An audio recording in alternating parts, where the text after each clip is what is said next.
I hate being right. I'm just kidding, I love it. And I've been telling you for the last year Ethereum would outperform Bitcoin. While all these other YouTubers are out there fighting over the Bitcoin search table scraps, this is the only channel where you get Ethereum content delivered to you on the regular. We like Bitcoin. We love Ethereum. And many people agree, which is why Ethereum has been exploding. Today, we're going to take a deep dive into the secret upcoming change to Ethereum that only the nerdiest nerds know about. And me, of course. I'm going to tell you what it is and why this will be massive for ETH. Let's get it. BitSwap is the hottest new way to trade tokens. Crawling all the top decentralized exchanges, BitSwap gets you the very best price and value for your trades. BitSwap is changing the game. Try it now at bitswapdex.io. Welcome to BitBoy Crypto. My name is Ben. Every day on this channel, I show you how to make money in cryptocurrency. If you like money and crypto, please make sure to hit that subscribe button. And if you like Ethereum and want more ETH content, let us know by smashing the like button. I know we can get this one to 15,000 likes. Also, if you like trading ETH, make sure to check out Bybit. Right now, we are running our Bybit Bitcoin trading competition. We may run an ETH comp very soon afterwards. You can get all the details and a Bybit tutorial by visiting bitboycrypto.com/deals. In this video, I'm going to be showing you the secret new reason why Ethereum is going to go through the roof. If you watch this video all the way until the end, I'm going to reveal the best kept secret in crypto right now. Everyone is so obsessed with the charts, they can't pick their eyes up to look and see all the cool fundamental building going on with ETH and the protocol changes. So today, we're going to be going over yet another story detailing the prospects for ETH's rise. And it is rising, meaning a new all-time high of $1,481 last night. Now, it did drop, but many people do believe that $3,000 in the next few weeks is possible. I've said I believe $2,500 by Valentine's Day. If that happens, my wife is going to be getting a dozen beautiful long-stemmed black ETHs for Valentine's Day. Just kidding. She knows to keep her dirty hands off my crypto. But in all seriousness, there are tons of reasons why I believe that Ethereum is going to the moon. You see, there's so much going on with Ethereum, it is hard to wrap it up into words. That's why many people believe that Ethereum is going to become the #1 asset of 2021.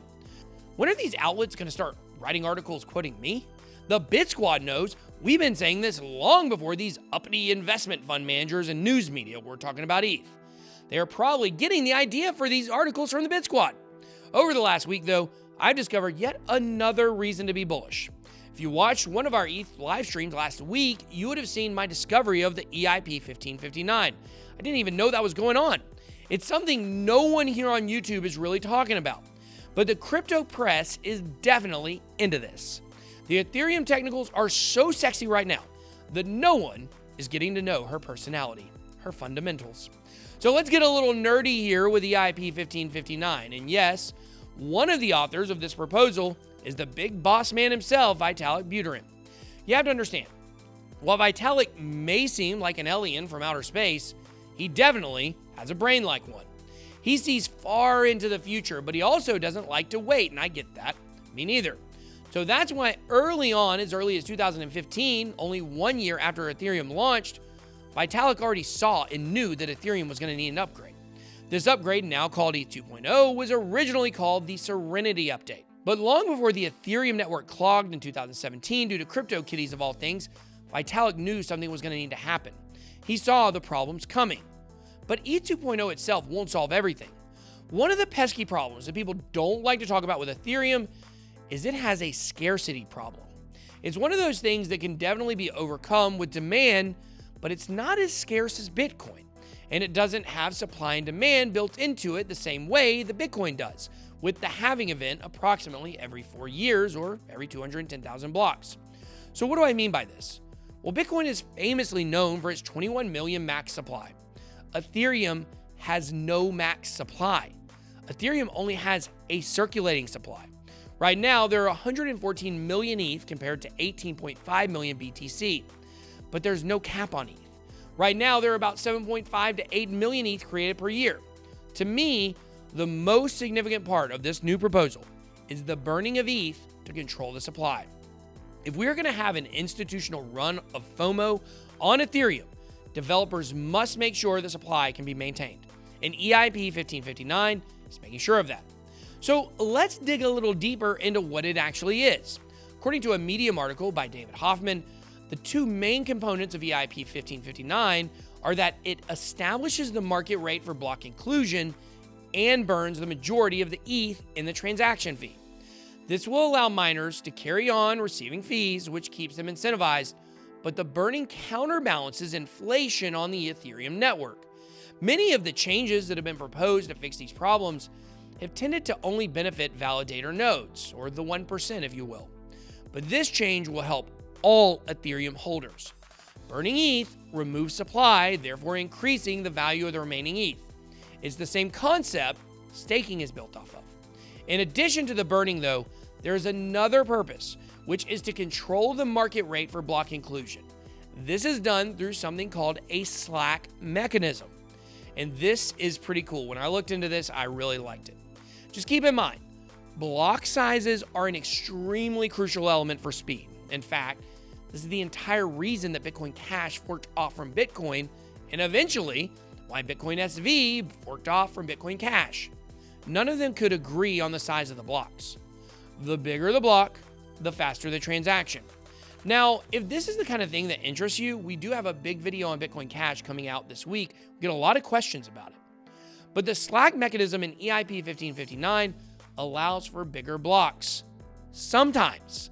When there's a ton of congestion on the network, just like there was in 2017 with CryptoKitties or over the last summer with the DeFi and NFT craze, the blocks will be bigger. Basically, the blocks will be adaptable based upon how clogged the network is. Pretty cool fix if you ask me. Along with this mechanism and the burning, these changes will give better rewards and confidence to the miners, which will have an overall beneficial effect to Ethereum. This will help to secure the network and give it a higher level of stability. But not everyone is a fan of these changes. Some miners do not like this upgrade, and in fact, they tried to stop it already. So the point is, this is not 100% official yet, mostly because the two largest Ethereum pools, Spark Pool and F2 Pool, have not yet given their decision to support or reject EIP1559. 9 smaller pools have banded together, and while right now they make up a seeming minority, they're a loud minority, making a lot of noise about why this upgrade is a bad idea. While Spark Pool has not officially given their support or dismissal of the proposal, they did retweet one person's negative opinion and said, "worth reading," implying there is a conversation to be had here on the subject. Now, before the last year, I would have told you that it's okay to listen to both sides of an argument. But clearly, social media has proven to us recently that only one side of an argument is worth listening to. So be careful disagreeing with the majority or you may get banned, which is why we're going to be putting out a special video on decentralized social media and how Ethereum can solve all of the ongoing censorship problems here pretty soon. Personally, though, when it comes to EIP1559, I'm not a nerd, so I don't mind crypto. Like, it makes much more sense to just buy it than spending a ton of money to get started with mining equipment just to barely make a profit over 5 or 6 years. I would rather take that same amount of money, just invest it into crypto, sell tops and buy bottoms. You'll come out way ahead doing that.